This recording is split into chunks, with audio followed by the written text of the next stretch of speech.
Andre Brink has had a very distinguished academic career in South Africa, but of course he's best known to the wider world as a most distinguished author of many books, 16, 17, 18, I can't remember exactly how many it is, Andre, but winner of many prizes, twice shortlisted for the Booker, probably should have won it. He has very kindly and fortuitously, he and his wife Karina, who's also here, were in Europe. He's very kindly agreed, already in Europe, I should say, because he's author of the day tomorrow, Tuesday. And so fortunately he will fulfill his duties then too, but he's kindly stepped into the breach this morning at short notice and agreed to be interviewed by Kate Adie, who to most in the room would need no introduction, a career as a distinguished foreign correspondent, a fearless and slightly damaged, I think, a war reporter in certain respects, but not in any way that affects acuity and mental capacity. And she now she now puts on one of the, I think, very best Radio 4 programs on the BBC, which is called From Our Own Correspondent, and most ably presents that. And so she is very well qualified, I think, to be our interviewer this morning. So could I invite Andre and Kate to come up, take their place on the stage, and engage in conversation, which I'm sure we'll all find very interesting. I don't know if you know which side we're sitting on. Good morning, ladies and gentlemen. I have to start off by saying that I think to everyone here, we don't just say welcome, we now say congratulations for coming. And you've come from your home in Cape Town in South Africa.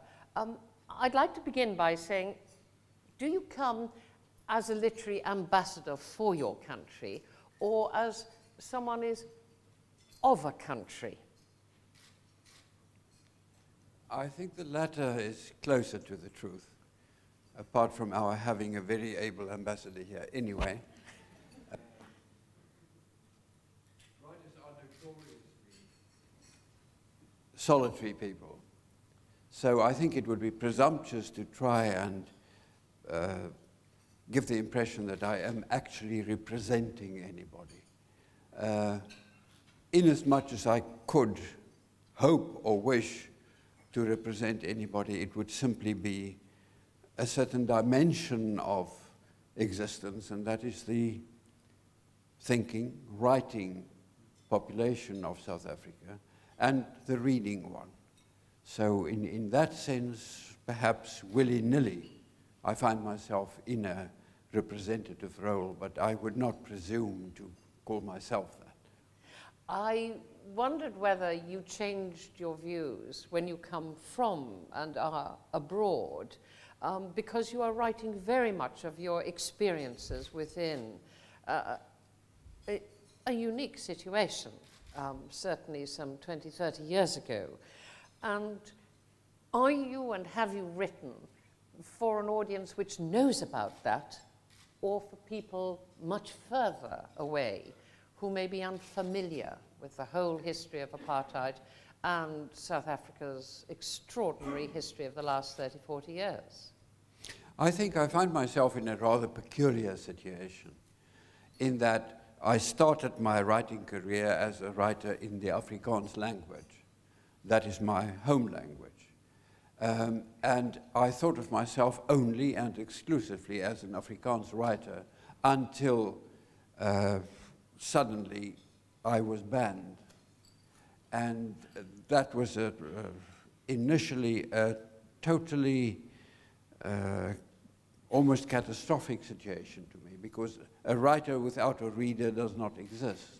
It is a totally anomalous situation. That meant that in order to survive as a writer, I had to start writing in English as well, which initially was bloody difficult, to put it mildly. But it became a very curious and a very gratifying situation in many respects, in that I'm now forced to write in 2 languages, more or less at the same time. So every book, and within every book, every chapter, every paragraph has to be written twice. I don't think of it as a process of translation. I really write and think and feel and imagine and conceive every book through 2 languages. And it is amazing to see what differences, sometimes very small differences of nuance, sometimes very dramatic differences, that imposes on me as a writer. In a sense, it is a wonderful feeling of liberty. If I have to translate the work of somebody else, and I've done quite a lot of translation in my work, then obviously I have to try and be as faithful to the original as possible. When I have to rework something I have written myself, I can't care a damn about the original author. I can really think anew. And that means that the 2 versions are invariably different. I've now reached a stage where certainly we no longer have censorship in South Africa the way we used then during the apartheid years. But and that means that it is no longer necessary for me to continue with this way of writing. But it has become so illuminating to me that I can't do without that. I continue to write. For the first few years of this process, I persisted in writing in Afrikaans as well, because at the time it was very much perceived as the language of apartheid, the language of oppression, whereas I had always been particularly thrilled with the possibilities of this language, which had been shaped in the mouths of slaves, of the oppressed in South Africa in the 18th and 19th centuries. A language forged from European roots, but becoming creolized to a certain extent at least through the interaction with indigenous languages, interaction of languages like Malaysian and others spoken by slaves coming from elsewhere. And in order to persist in communicating this notion of the language as something belonging to the underclass, to the oppressed class, it was important to me to keep on demonstrating this and try and act against this terribly erroneous impression of a master language imposed on the country. With the finished product, if you were to put the 2 texts side by side and try and distance yourself and read them as a stranger, is there any nuanced difference between them because of the language? Oh, undoubtedly. But it would be difficult to pinpoint that, but because I don't want to think about it too academically when I'm writing. Then I plunge into it. I try to do what comes spontaneously. But I would imagine, if one dare generalize, that the Afrikaans language perhaps is closer, is a more concrete language. It is more at home when it works with the physicality of landscape, for instance. English is more tuned through a long exposure to express emotion, to express philosophical values, although, of course, the greatest writers in the English language have always been very close to the physicality of their landscape, the realities of the British Isles, the closeness of the sea, the proximity of hills and dales. So I wouldn't like to generalize about this or push it too far, but I think the Afrikaans language has a certain grittiness about it. You can feel your feet sinking into mud, and you are aware of stones and pebbles and grass and as I said, the physicality of the world you live in. English, I think, allows one more freely to grapple with issues of the mind. Many languages are influenced by religious belief and the texts that people become familiar with when they're very young. And Afrikaans and Afrikaners drew a great deal of strength from the Dutch Reformed Church, didn't they? Is that in the language as well, somewhere entwined with a way of thinking? Sadly, yes. Because I don't think the Dutch Reformed influence on the shaping of the Afrikaner mind has been the most fortunate aspect of the formation of a personality. But I also had the wonderful experience, it was a misfortune turned into something fortunate, in that for the first couple of years of my life, my mother was very ill and could not occupy herself with me to the extent she would have liked to. So my nanny, a Sotho woman, would speak to me and sing to me the songs and the stories of her people. And in my early years, I was very fluent in that language. That brought home to me an early awareness of language. And I think even before the Dutch Reformed roots were moving into the earth of my consciousness, that earth had already been pre-prepared in such a way that it could not just take root. I was aware of other possibilities all the time. When you started writing, and with your immense, you're grounded in the Afrikaans language, did you feel you were writing for and from the Afrikaner community, or from a much wider or an individual point of view? Well, I think that was the consequence of starting to write in English as well. When I am working in Afrikaans, I think immediately of my immediate surroundings. Certainly during the apartheid years, I would, when I wrote in Afrikaans, be aware of the fact that this is, in the first instance, going to be read by people who don't like what they're reading, that people who have a resistance inside themselves against the way in which I was writing almost by instinct against apartheid. Whereas when I would then write the same text in English, I would have in mind more an audience outside. In as much as one thinks about an audience in the early stages of writing at least. First of all, when I'm confronted with something, it is a battle I have to fight with myself on paper.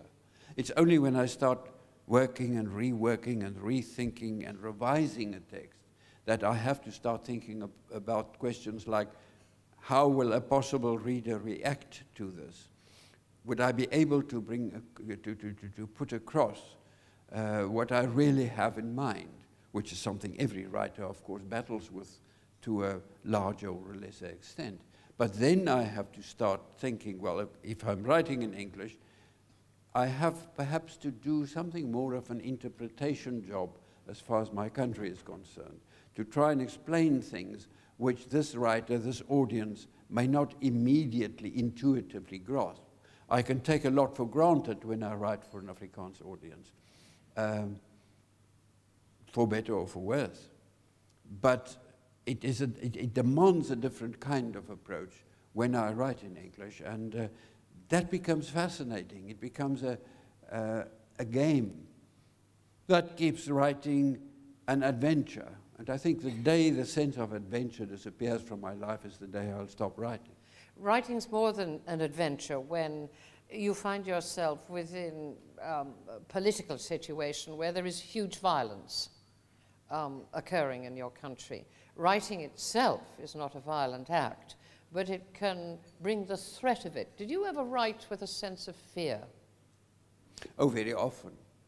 But I must just first of all say that there is an amazing amount of violence in the act of writing itself, simply in thinking. Thought means breaking through to other possibilities, going against the grain of everything that comes naturally and spontaneously to you. There's always a resistance you have to overcome. And the overcoming of any resistance implies a form of violence. But I think there are creative forms of violence, and then there are the destructive ones. Certainly, where the fear comes in was during the apartheid years, when I was aware of the fact that what I write may, and at some stage, these things were going to be banned anyway. And to be banned in South Africa in those years didn't simply mean the suppression of a book. It didn't simply mean making a book inaccessible to an audience. It meant that, especially since the first ban that I incurred with Looking on Darkness, that was banned for what they called pornography. Certainly making love is the greatest pornographic act you can imagine in a country like South Africa. Every time somebody said, "My God, it's hot," that was listed as blasphemy. And then it was specifically branded as threatening the security of the state, because the main story there was a love relationship between a black man and a white woman. And that went against the very foundation of the whole apartheid philosophy. So it did endanger the security of the state, and that meant that the security police became interested in everything one did. There were years whenever my family would go on holiday, whenever we took the children to an aquarium, for instance, there would be a couple of grey-suited men, rather crumpled in the general appearance of their clothes, following us wherever we went. The house would be searched. Of course, the phone would be tapped. Every letter that I sent or received would be intercepted. I would be detained on several occasions and interrogated by the police, and those were never very pleasant experiences. But that went with the act of writing, if with writing one placed oneself on the line. And to me, writing would not be important, would not be significant, unless one were prepared to do just that, to go against the grain of the small white enclave which then dominated the South African scene. And yes, inevitably then there were days of fear. There were days when my wife and I had to decide whether we could stay on, whether we could face it, whether the intimidation that the children had to undergo at school from their friends and from teachers, whether that was reaching a point where it simply would no longer be safe anymore. Years ago, I remember talking to people in Eastern Europe under communist rule who developed, because of the interference with their writing and the fact they couldn't publish, and they relied on Samizdat and lived in fear as well, they developed an immense contempt for what they call the idiots who tried to censor them. They occasionally came across these officials. You know, they said it's the equivalent of actually the stupidest boy in the class had got to the government job, which stopped other people being clever. Did you ever develop that sense of contempt for those who attempted to stop you writing? Oh, deep contempt. The problem was that the security police in South Africa were a very curious mix of working in extremely sophisticated ways and at the same time really being totally idiotic, as you said. I remember on one occasion after, with my family, I visited a friend in the port town of Durban. And after we'd left, the friend with whom we'd been staying was summoned by the security police major in Durban, who interrogated him about how long we'd been there and which people had come to see me and whether he was aware of other people that I went to visit, etc., etc., etc. And while my friend was answering, he was an inveterate pipe smoker. He would knock out his pipe on the table against the ashtray and stuff it again. That was something that always fascinated me. And I wish I could if ever I wanted to smoke, I wish I could have smoked a pipe, but I couldn't stand the bloody thing going out every few minutes. So he would knock out the pipe and stuff it again and get it going until, and every time that happened, he noticed that the major was very ruddy-faced, for obvious reasons, sort of blanched, became very pale, until at a certain moment he said, "For God's sake, stop it! My mic is in the ashtray." And that was the sort of mentality you were up against all the time, and you cannot but despise that. But at the same time, it kept a sense of humor alive, and without humor in a country, in a situation like that, you really cannot survive. You lived through that period, and again, having listened to people in areas of the world where there has been a great deal of violence or an oppressive regime, I've heard it said, not by all, but by many who write, that in a sense, looking back on it, when peace or stability comes, it's rather as if that was a time of harvest, when the pressure was like the pressure on the grapes, and what came out was concentrated and special because of the oppression, because of the unusual situation. Did you ever, do you now look at it and think it did produce in you a certain kind of writing that you might not be able to emulate today, a certain kind of pressure? Oh, you are so right. I remember just after the Berlin Wall had fallen, when there was this wave of of countries being newly freed all over the world. There was then a wonderful seminar in Salzburg. I think it was the single best seminar I'd ever been to. It lasted for 2 weeks, which is long for a conference. And they had there about 60 authors from all these newly liberated countries. And for 2 weeks, we could discuss and examine and explore the differences between the old world from which we came and the new world in which we suddenly found ourselves. And invariably, towards the end of a long day, we would get together in the Stube of this old, beautiful old Schloss, and we would relax completely, and inevitably, in the course of such an evening, people would start backslapping and crying and yielding to this wave of nostalgia about the good, bad old days, when there was this sense of solidarity among writers. Long before the political changes came to South Africa, we had this experience of writers, black and white in the country, coming from all the communities, actually working together. And writing is almost invariably a very solitary occupation.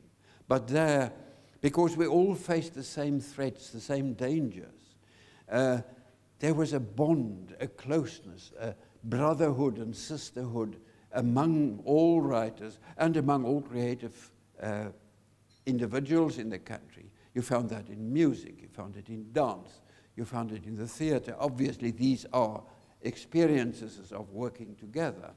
But you also found it among sculptors, among painters.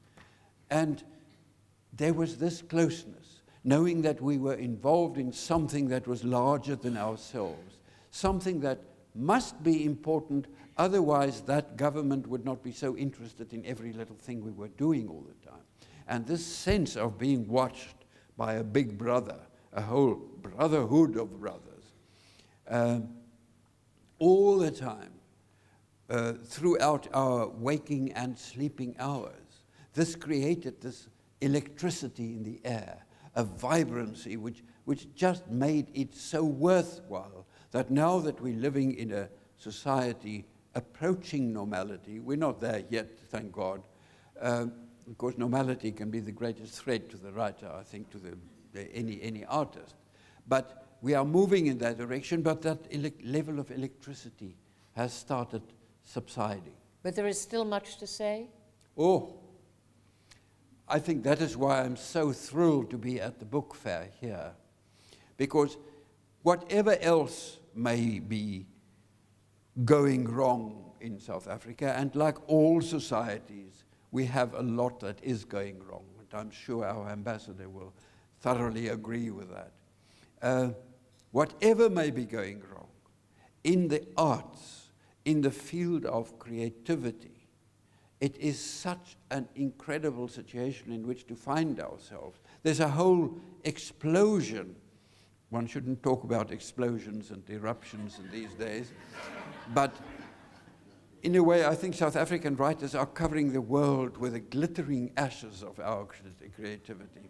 And you can fly in that ash. You can soar.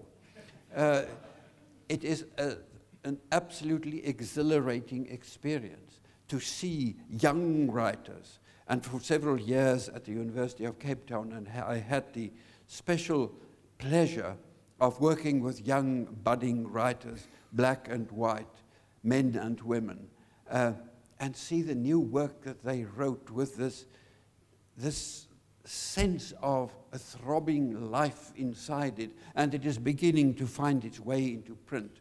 The South African literature at the moment, in several of the languages, not yet all of them, but it is happening, in several of the languages, are beginning to express this wide variety of experience which makes a literature special.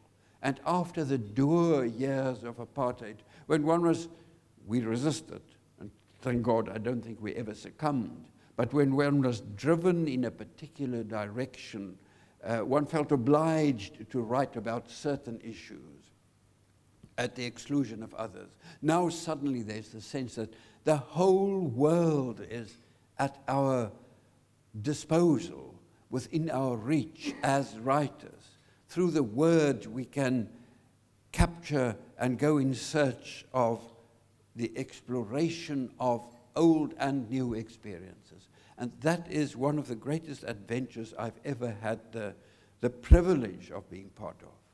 And on that wonderful note, Andre Brink, may I say thank you very much indeed this morning. Thank you. Thank you.